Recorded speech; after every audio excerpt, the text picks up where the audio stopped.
want to tell you a little bit about my newest lyre, which I've just finished making. The speciality about it is that it has two sound boards.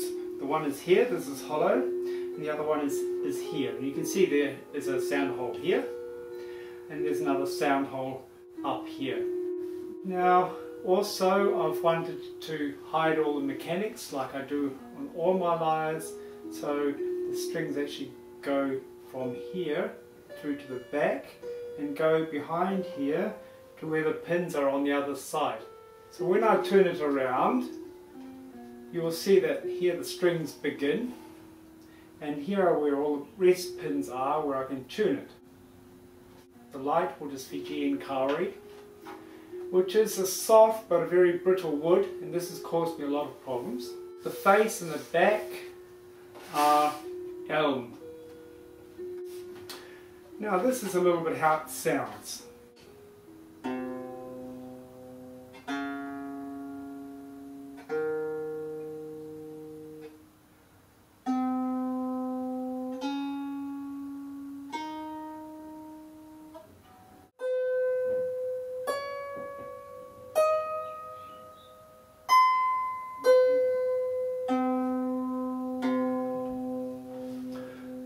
So 4 octaves.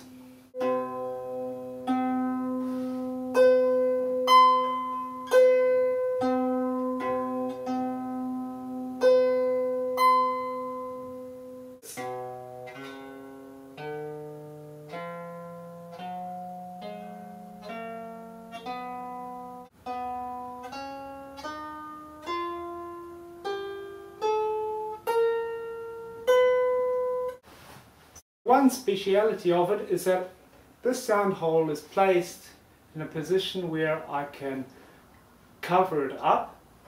I'll play with the left hand.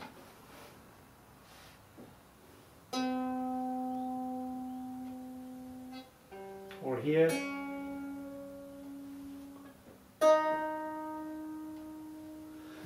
You hear it dampens the sound.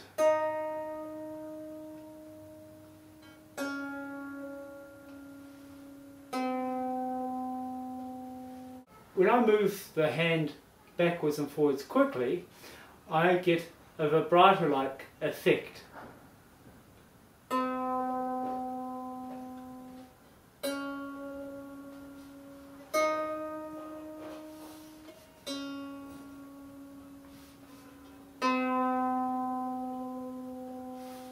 For the higher tones it wants to be quick like that. For the lower tones, better when it's slow.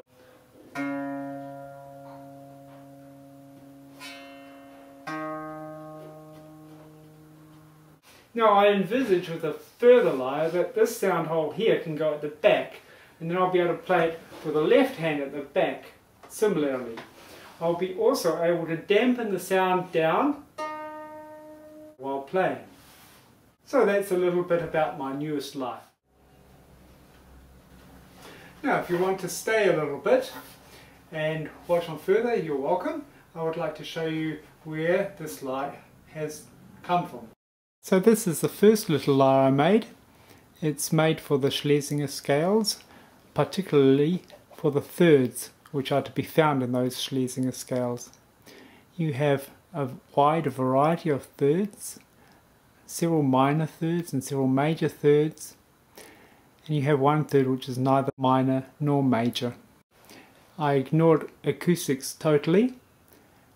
On the right hand side, where the longest string would be, is actually the highest note, which is totally the wrong way around. But it's done like that because I just wanted to develop the forms first. On the left hand side you have the minor thirds. On the right hand side you have the major thirds. Behind this form are the minor thirds, and there in front of that form are the major thirds. The third, which is neither major nor minor, goes from behind to the front through that hole that you see there coming through. Here's my first and my second lyre together. We see it's a metamorphosis of the first lyre. It's a bit bigger.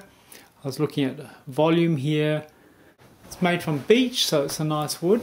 It's made on the same principles. On the left hand side you have the lower notes, and on the right hand side you have the higher notes. Minor thirds are on the left, behind the wood, and major thirds are on the right. And where the third is, which is right in between major and minor, you have the two faces meeting. There's no hole in this one. I will show that to you a bit closer so you can see that. Here you are, so that string is actually going between those two faces there. Again, it's made with all the mechanics behind. So here's the rest pins, and I use fine tuners on it to help with the tuning. So here's my second lyre with the third and fourth lyres in between. These lyres are a further metamorphosis of the same form. The left hand one is my third lyre. There again I am really ignoring acoustics. On the right you can see there is a bit more of the acoustics being taken into account. Now, why two lyres of a very similar form? The origin of these scales was discovered by Kathleen Schlesinger, and her work has been carried on further by Maria Renaud. In this book, Maria talks about her research with scales and tunings and develops an own method of tuning, which is known as the Renaud tuning. But she also talks about the Schlesinger scales. And there she says there are two ways to tune these scales. So the intention was to make two instruments on which I could play these scales, tuned to the two different methods which Maria Renaud recommends. However, this is all work in progress, and I've not been able to play these lyres as intended. This is work for the future. So I don't think too much about this form. It's a step along the way. It's a symmetrical form, but I'm using asymmetry within that symmetry. Working a lot with concave and convex forms. Lyre 1 and 2 were made for the thirds which arise in the Schlesinger scales, and they had a very definite middle point where there was a third which was neither minor nor major. With these two lyres, they're made actually for the Schlesinger scales themselves, and here we don't have this division so strongly, but the structure of the scales was such that the Greeks had divided their scale into two halves, into a first tetrachord and a second tetrachord. That's why I have this middle line so strongly there. Again, the lower tones are on the left and the higher tones on the right.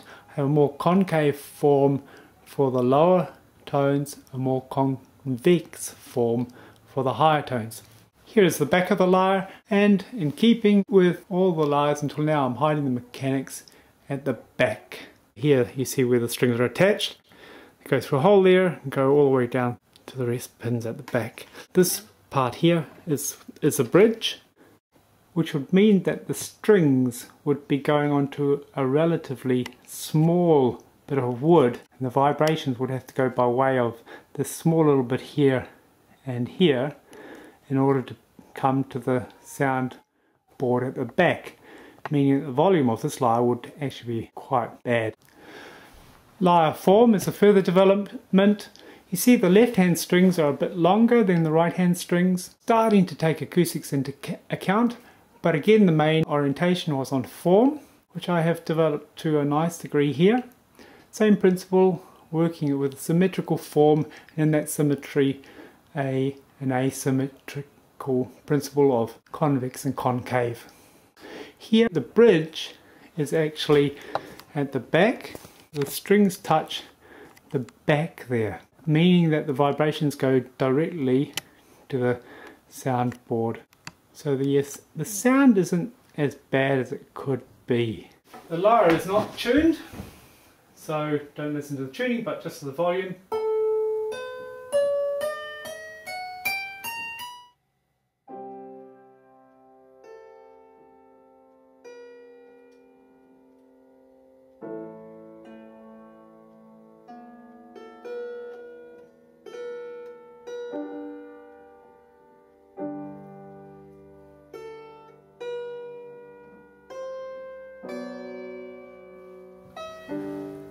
My fifth lyre in the series. It's now taking the acoustics into account, it's the metamorphosis of the third and the fourth lyre. The left hand part has just been raised up very high, curves over the top, and the right hand part has been made shorter. Yes, and it's really waiting for a couple of weeks of holiday where I can get my hands on it and complete it. Again, the same principle, two parts to the lyre, left hand part or right hand part, convex, concave, working a lot with a double bowed surface, and I'll show you the back of it, turn it around slowly as well.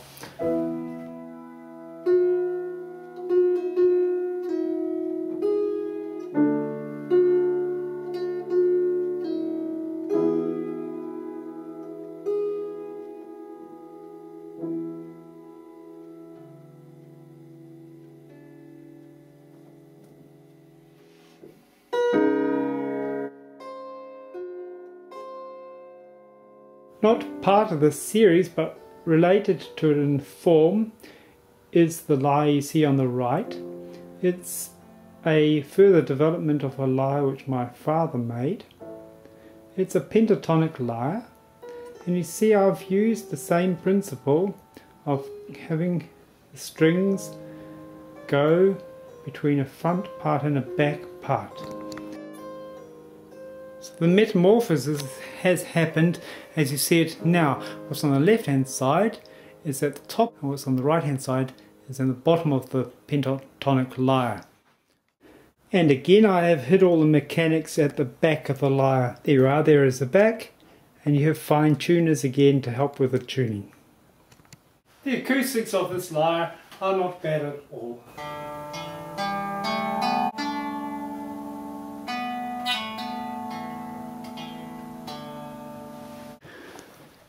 Now the last lyre, in fact it's not a lyre at all, it's more like an experimental instrument. It has 49 tones to the octave. It contains all the tones which are to be found when you put all of the variations of the Schlesinger scales together in one octave. It's pretty much impossible to play. I have put markings behind the strings according to the planets. These are the markings which Schlesinger uses, just to help me find out where the tones are. And down here again you have fine adjusters to help with the tuning. Just to give you some idea on how this sounds.